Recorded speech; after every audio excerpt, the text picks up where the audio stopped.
Thank you very much, Honorable Wandai. I want to apologize that I came in late. I was late, so I decided to sit at the back because I was late. And it was because of other commitments that I had earlier that I could not skip. So I want to apologize. Now,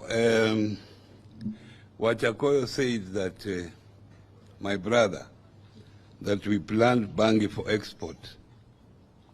I don't know how we will protect people from picking it for smoking, what mechanism we shall have when we planned it so that it is not for smoking.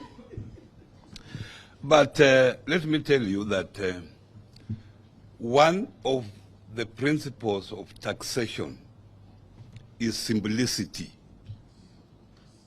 Simplicity is a key principle of taxation. And simplicity in two ways. One, how you calculate it. It should be understood by the taxpayer that this is how tax will be calculated, and he can even calculate himself or herself and pay voluntarily, because it's very simple. And the second one is how you collect it, because you have to look at the cost of collection versus the tax itself. Because if the collection is very expensive, more than even the tax itself, then that's not a good tax. So if you look at this taxation, they are lowering the threshold for turnover tax. It means there will be so many people in that net. Even Mama Mboga will be in that net. Then how are you going to collect that tax? Will you go around harassing Mama Mboga, collecting it? So that is going to be an issue.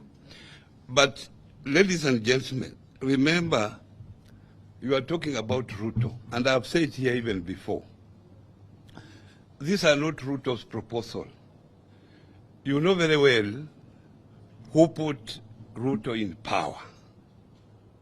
These are the people who are telling him that if we have to keep you in power, to continue in power, this is what you should do.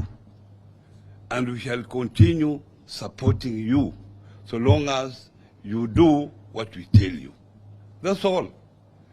I don't think even Ruto has read this taxation bill. I don't think. It is just being imposed on him. And as you go through it, remember that. Now, the finance, our economic committee was here. There is an issue that I picked up in the finance bill, that they are making a proposal to zero rate VAT on acquisition of going concern. Companies that already exist, that if you come and acquire that company, you will not pay VAT. Who are these people? You know, you acquire a company when you are rich. So if you are a rich man, you are coming to acquire Kenya pipeline. Why should I exempt you from VAT, zero rate VAT that you are going to pay? It means, and you remember, it means already these people are now targeting these companies to acquire them cheaply. Because how do you attract even investors to come and acquire already the existing company? You attract investors to come and invest in new ventures and not going concern. Because going concern, they are already there. So not that. And I think that should also be picked up. Now, I have a friend of mine who is in Uganda. He's a Ugandan, but he has stayed here in Kenya for a long time. So he sent me a message this morning, and I want to read to you.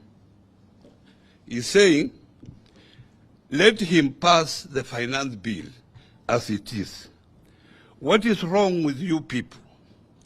You have to let him make mistakes. That should be your strategy. If you help him to make good decisions, how will you remove him? You are supposed to make a little noise for record purposes that you opposed it, but don't make it too strong. He will correct the mistake then. What becomes of your talking point? And this is my last shot. Thank you.